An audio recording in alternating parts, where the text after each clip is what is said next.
بسم اللہ الرحمن الرحیم۔ السلام علیکم ورحمۃ اللہ وبرکاتہ۔ جب میں اسٹیٹ کمشنر کے لیے انٹرویو دینے گیا تو رشتہ داروں نے طنز کیا، موچی کا بیٹا افسر بنے گا، لیکن میں کسی کام کو چھوٹا نہیں سمجھتا تھا۔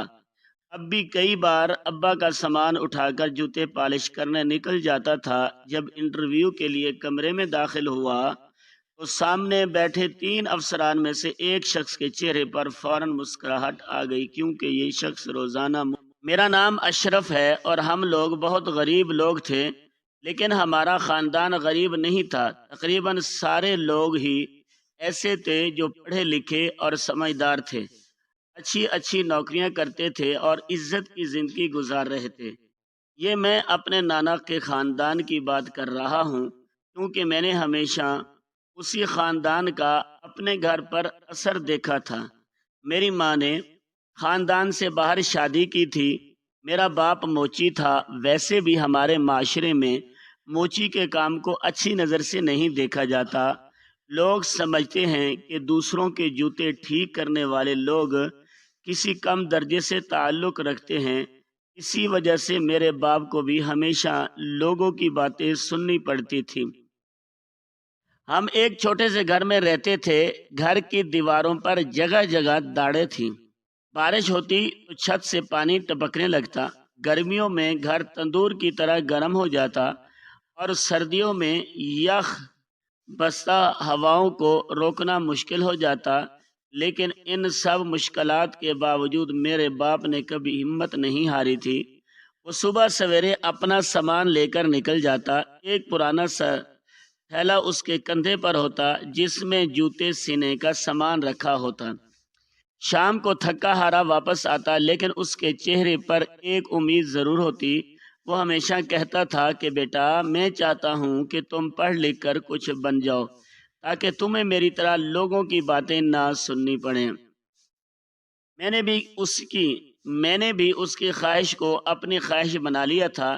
میری پڑھائی اچھی جا رہی تھی۔ گورنمنٹ کے سکول سے تعلیم حاصل کی اور اب گورنمنٹ کے ہی کالج میں پڑھ رہا تھا۔ جو تھوڑی بہت فیس ہوتی تھی یا کتابوں کا خرچ ہوتا تھا وہ میں خود پورا کرنے کی کوشش کرتا تھا۔ اس سے فارغ ہو کر مزدوری کرتا، کبھی کسی دکان پر سامان اٹھاتا اور کبھی کسی گودام میں کام کر لیتا۔ بعض دن ایسا بھی آتے تھے جب مجھے کوئی مزدوری نہیں ملتی تھی۔ ایسے دنوں میں گھر واپس آ کر خاموشی سے اپنے باپ کے جوتے صاف کرنے والا ڈبہ اٹھاتا اور بازار کی طرف نکل جاتا۔ بازار میں لوگوں کا ہجوم ہوتا، کوئی خریداری میں مصروف ہوتا اور کوئی اپنی دکان سنبھال رہا ہوتا۔ میں کسی کونے میں بیٹھ جاتا اور گاہکوں کا انتظار کرتا۔ ایک دن میں حسب معمول بازار میں بیٹھا تھا کہ ایک آدمی میرے پاس آ کر رکا۔ اس نے مجھے غور سے دیکھا اور پھر حیرت سے بولا، یار شکل سے تم کسی بڑے گھر کے لگتے ہو، یہ کون سا کام پکڑا ہوا ہے؟ میں نے مسکرا کر جواب دیا کہ میری نظر میں کوئی کام چھوٹا بڑا نہیں ہوتا۔ میں محنت مزدوری بھی کرتا ہوں اور پڑھائی بھی، لیکن میں اپنا دن ضائع نہیں کرنا چاہتا، اس لیے یہ کام بھی کر لیتا ہوں۔ ویسے بھی یہ میرا خاندانی کام ہے۔ میری بات سن کر وہ آدمی چند لمحے خاموش رہا، لیکن اکثر لوگوں کا رویہ ایسا نہیں ہوتا تھا۔ جب تک انہیں میرے بارے میں کچھ معلوم نہ ہوتا وہ عزت سے بات کرتے تھے، مگر جیسے ہی انہیں پتہ چلتا کہ میں موچی ہوں، ان کے چہروں کے تاثرات بدل جاتے، بات کرنے کا انداز بدل جاتا تھا، جیسے اچانک میں وہی شخص نہ رہا ہوں جس سے وہ چند لمحے پہلے بات کر رہے تھے۔ لیکن اس معاشرے والوں سے کبھی پریشان یا اداس نہیں ہوتا تھا، کیونکہ مجھے معلوم تھا کہ یہی لوگ ہمارے استاد ہوتے ہیں۔ یہ معاشرہ ہی انسان کو بہت کچھ سکھاتا ہے۔